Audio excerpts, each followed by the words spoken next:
여러분은 이제껏 어떤 삶을 살아오셨나요?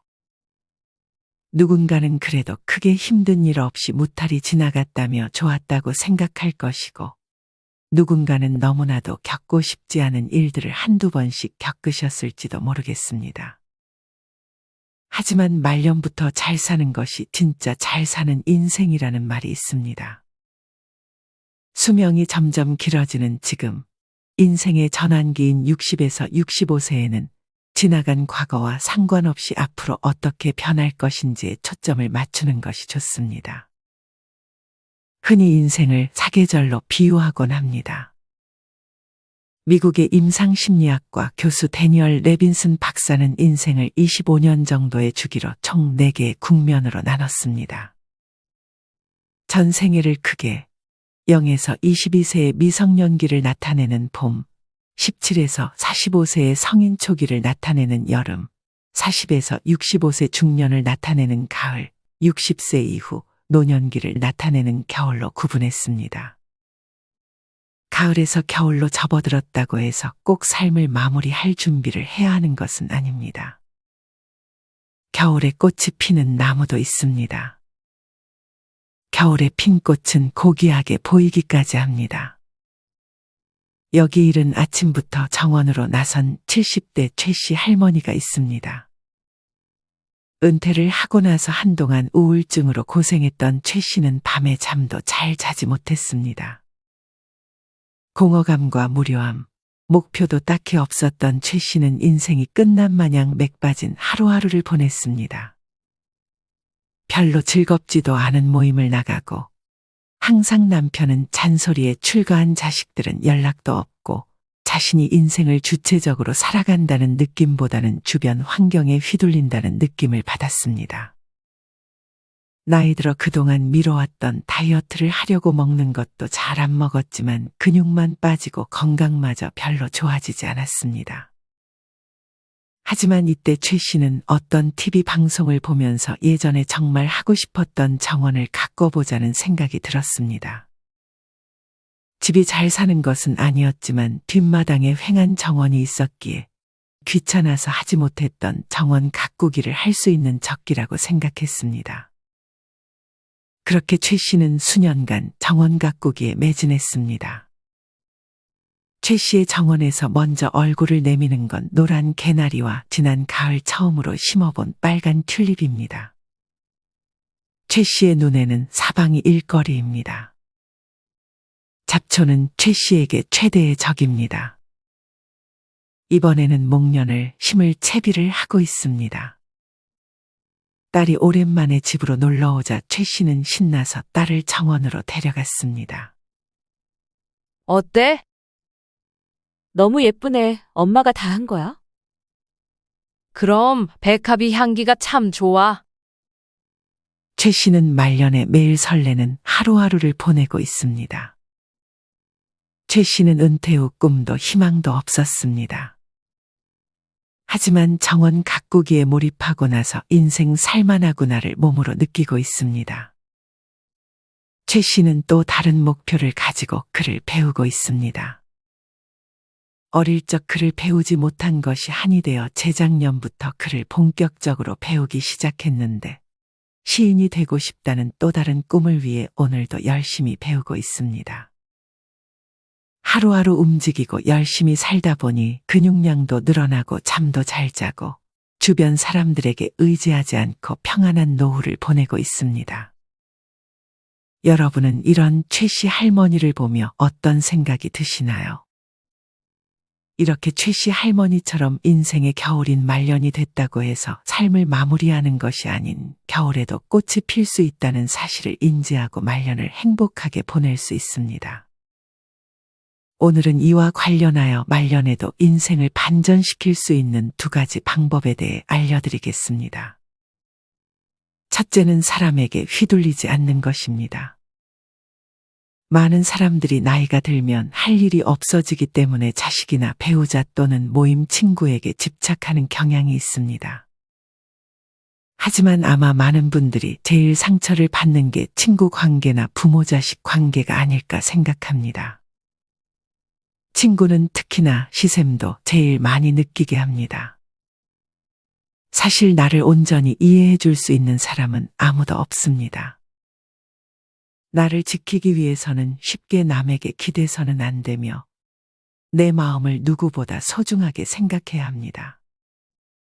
상대방이 나와 같은 마음이기를 바라지 말고 나에 대해 어떻게 생각하는지는 그저 상대방의 몫일 뿐입니다. 누군가 내 마음을 알아주면 고마운 거고 몰라준다고 서운해 할 필요도 없는 것입니다. 이렇게 내 주변 사람들에게 휘둘리는 상황 자체를 피하고 나 자신에게 집중하는 것이 노년의 인생을 반전시키는데 해야 할 가장 우선순위가 아닐까 생각합니다. 인생 전환기를 행복하게 보낼 수 있는 두 번째는 무언가에 숙달되는 것입니다. 물론 가볍게 재미삼아 무언가에 도전해 보는 것도 좋습니다. 하지만 여러분은 숙달될 정도로 무언가를 해본 적 있으신가요? 숙달이라는 말은 기술이나 하는 일에 익숙하게 통달하는 것을 의미합니다. 숙달에 이르기까지는 능숙해질 때까지 연습을 통해 익히는 숙련의 과정을 겪어야 합니다. 하나의 악기를 숙련해 악기 연주를 할 때 온몸을 바쳐 즐기는 사람을 본 적 있으신가요? 물론 가볍게 무언가를 배우면서 익히는 재미도 있지만 무언가에 숙달이 되는 재미는 난생 겪어보지 못한 희열과 살아있는 감정을 느끼게 해주기도 합니다. 숙달을 하게 되면 우리는 더 높은 생산성과 재미를 만들어낼 수 있습니다. 앞서 최씨 할머니가 정원 가꾸기에 숙달된 것처럼 우리는 어떻게 하면 우리가 좋아하는 일을 숙달할 수 있을까요? 지금부터는 뇌과학 전문가 박문호 박사가 강력 추천한 도서 인류의 조건을 통해 나라는 사람을 충실하게 하고 존재의 의미를 부여하는 숙달에 다다르는 일련의 과정에 대해 알아보겠습니다. 우리는 생각보다 훨씬 많은 양의 에너지를 지니고 있다. 완전히 방전되었다고 느끼다가도 자신이 좋아하는 일이 생기면 또 다른 에너지원이 열리며 언제 그랬냐는 듯 힘차게 움직인다. 그렇다면 몸과 마음을 균형 있게 사용하는 데 효과적인 방법이 없을까? 나는 이 문제야말로 인생을 살아가면서 해결해야 할 중요한 과제 가운데 하나라고 생각한다. 철저하게 지칠 수 있으면 제대로 잠들 수 있다. 제대로 자면 개운하게 깨어날 수 있다. 깨어나서 활동하는 동안 심신의 에너지를 확실하게 연소할 수 있다면 모든 순환이 원활해진다. 반면에 뇌만 지쳐 있다거나 몸의 특정 부위에만 피로가 쌓이는 등의 불균형 상태에서는 몸과 마음의 에너지도 균형이 무너지고 만다. 애매하게 남아도는 에너지는 우리의 마음과 정신을 불안정하게 만든다. 얘기해보면 소인은 가난한 때에는 나약하지만 부유하게 되면 교만해진다는 말이 나온다. 그릇이 작은 평범한 사람은 여유가 조금 생기면 과욕을 부리다 오히려 좋지 않은 일을 범한다는 것이다. 나는 왠지 예전부터 이 이야기가 마음에 남았다. 내 삶을 돌아보더라도 옛 어른들의 말씀은 틀린 것이 없구나 하며 통감하게 된다. 어째서 소인들은 여유가 생길수록 교만해지는 것일까? 그것은 잉여 에너지를 제대로 사용하는 방법을 모르기 때문이다. 정신없이 바쁠 때는 자신의 에너지에 별다른 의식을 갖지 않아도 에너지를 충분히 연소할 수 있다. 그러다가 갑자기 여유가 생기면 연소하는 에너지양이 줄어들면서 쌓이기 시작한다. 자신도 미처 깨닫지 못하는 사이 에너지가 엄청난 양으로 쌓여 본인은 안절부절 못하기 시작한다. 그 불안과 번민으로 지친 몸과 마음을 어떻게 다루면 좋을지에 대한 자각적 의식이 자리 잡았을 리도 없다. 게다가 갑자기 생긴 여유의 마음도 해이해진다. 여유가 생기면 그 여유를 점잖게 즐겨도 좋으련만 그것이 바로 소인의 슬픔, 태연자약하게 지내는 법을 모르니 가만히 있지를 못하고 계속 움직인다.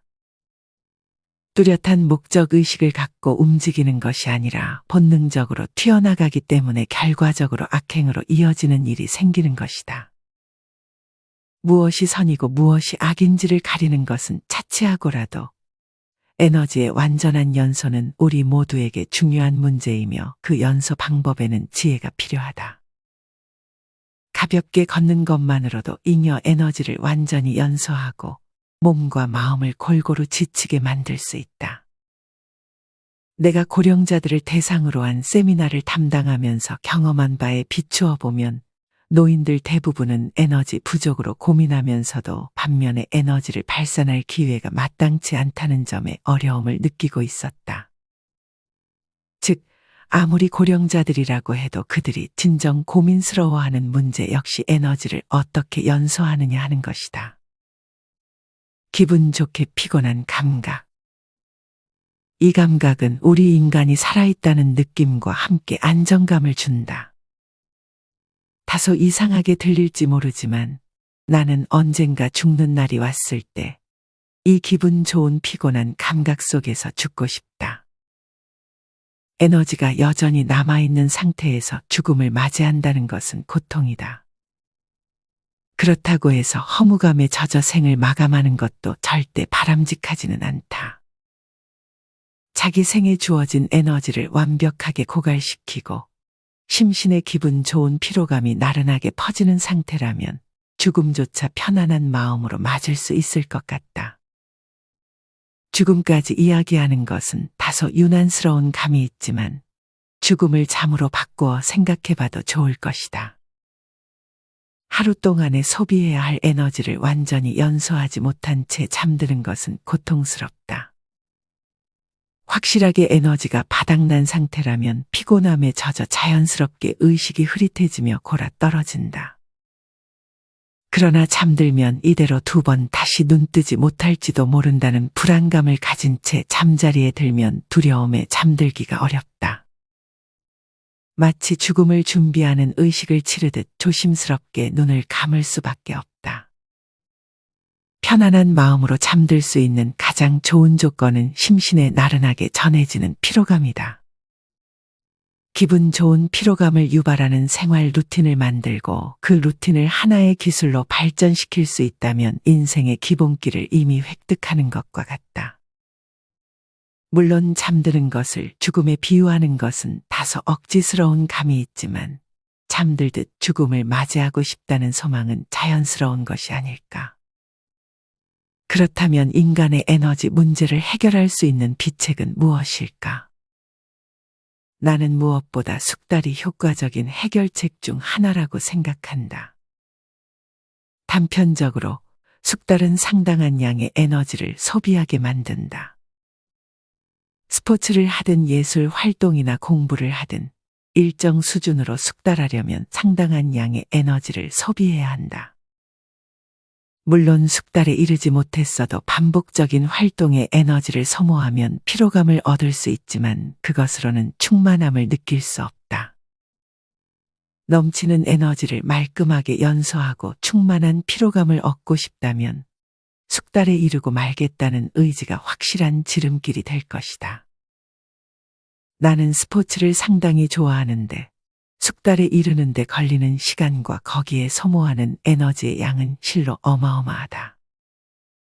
한창 에너지가 넘치던 고등학교 시절에는 학교 수업 시작 전에 연습하고 쉬는 시간에 도시락을 서둘러 비우고는 점심시간에 다시 운동장으로 나갔다. 그리고 방과 후에는 해가 저물도록 전체 연습을 하는 것도 모자라 한밤중에 빈 스윙 연습까지 하고서야 집에 가 잠이 들었다. 그렇게 불태우던 에너지가 내 속에 쌓였더라면 어떻게 되었을지 생각만으로도 공포스럽다. 그만큼 스포츠에 숙달하는 과정은 막대한 양의 에너지를 연소시켜 주었다. 실제로 운동을 갑자기 그만두고 나서는 기다렸다는 듯 노이로제가 찾아왔다. 숙달의 진정한 즐거움은 자신만의 기술을 몸에 배게 할 수 있다는 점이다. 처음에는 나와 전혀 인연이 없을 것 같던 기술이 연습을 통해 서서히 자신에게 스며들어와 결국에는 나와 때려야 뗄 수 없는 관계가 된다. 이러한 일련의 과정은 나라는 인간을 충실하게 해준다. 최근 들어 있는 그대로의 나 자신을 존중하는 경향이 있기는 하지만 태어날 때 존재한 그대로의 나보다 기술을 몸에 익힌 나 자신을 존중하는 편이 더 행복하지 않겠는가. 흔히 어떤 영역에서 최고의 경지에 이른 사람들은 특정 사실에 대해 공통 인식을 보인다고 한다. 한 분야에서 상당한 수준에 이른 사람은 숙달에 도달하는 보편적 권리를 제대로 터득한 사람이다. 예를 들어 주변을 둘러보면 무슨 일에든 빨리 숙달되는 사람이 있다. 이러한 사람은 운동신경이 특별히 뛰어나지 않아도 각종 스포츠에서 평균 이상의 수준까지 빠르게 도달한다. 반대로 무슨 일이든 지지부진해서 끝을 보지 못하고 쉽게 포기하는 사람도 있다.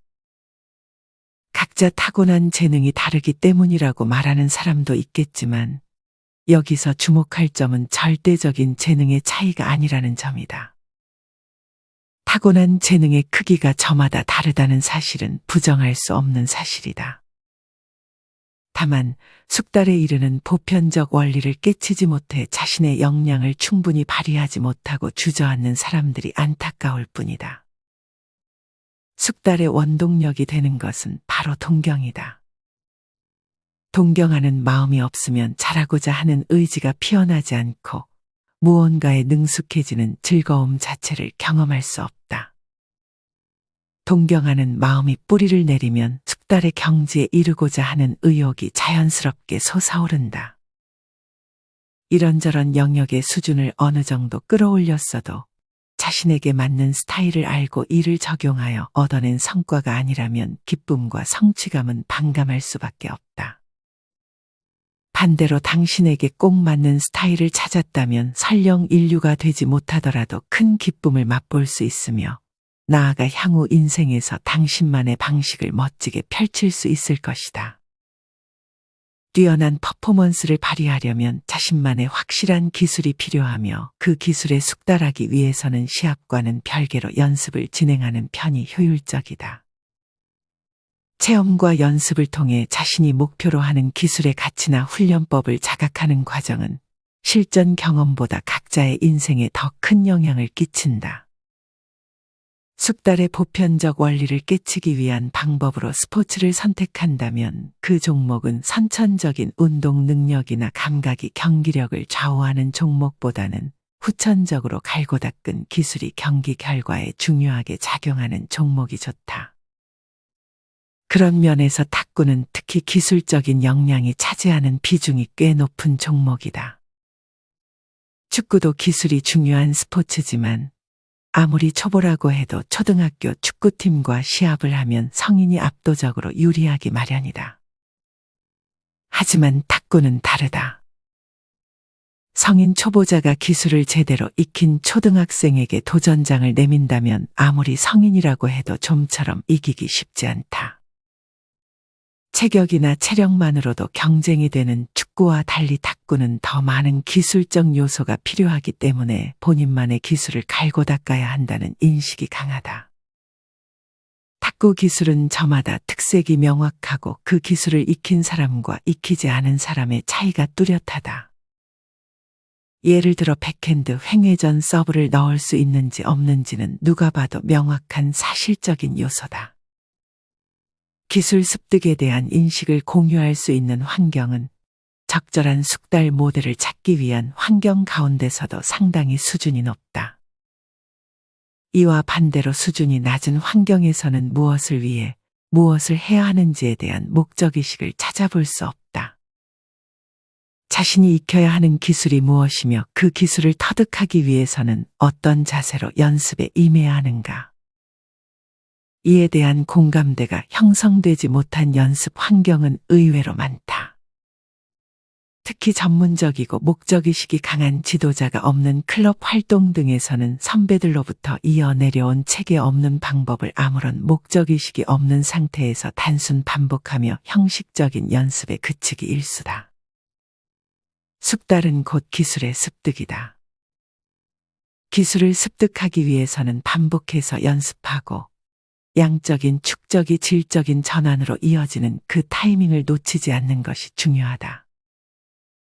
멍하니 기계적으로 반복하는 것만으로는 의미가 없다. 지금 자신이 하는 일을 선명하게 의식하면 숙달에 이르는데 가속도가 붙는다. 어떤 일을 반복하다 보면 그것을 더 효과적으로 하는 요령을 터득하는 순간이 있다. 이런 순간은 일정 수준의 시간을 투입하고 집중력을 유지해야만 찾아온다. 그 세계에 완전히 몰입하여 자신이 하는 일을 선명하게 의식하는 시간이 일정한 수준 이상으로 지속되었을 때 비로소 요령이 손에 잡히는 것이다. 기껏 긴 시간 연습을 했어도 집중력이 동반되지 않으면 요령이 몸에 배는 순간은 찾아오지 않는다. 다시 말해서 숙달의 비결은 집중력의 지속 여부가 관건이다. 하지만 한 가지 일에 상당 시간의 집중력을 지속하는 것은 어른에게도 쉽지 않은 일이다. 다른 사람의 이야기를 듣고 있다가도 여기저기로 신경이 분산되는 경험을 해본 적이 있을 것이다. 이처럼 집중력을 유지하는 것 자체가 하나의 기술이기 때문에 연습을 통해 단련하면 집중력을 지속하는 시간을 늘릴 수 있다. 적당한 템포의 리드미컬한 운동을 하면 몰입이 쉬워진다. 다리를 떨거나 껌을 씹는 행위, 빙빙원을 그리며 도는 행동 등도 의식 집중이 쉬워지는 효과적인 방법이다. 아마 누구에게나 이런 경험이 한 번쯤은 있지 않을까. 철학의 길이나 사색의 길 같은 말이 있을 만큼 리드미컬한 운동의 전형인 걷기야말로 의식을 활성화하는 데 아주 훌륭한 조력자다. 이 책에서 등장하는 숙달의 비결이란 특정 분야에 국한된 것이 아니라고 저자는 말합니다. 특정 영역의 통달한 경험을 토대로 전혀 다른 분야에도 주저없이 도전하고 적용해 보는 것, 그것이 이 책의 저자가 말하는 비결입니다.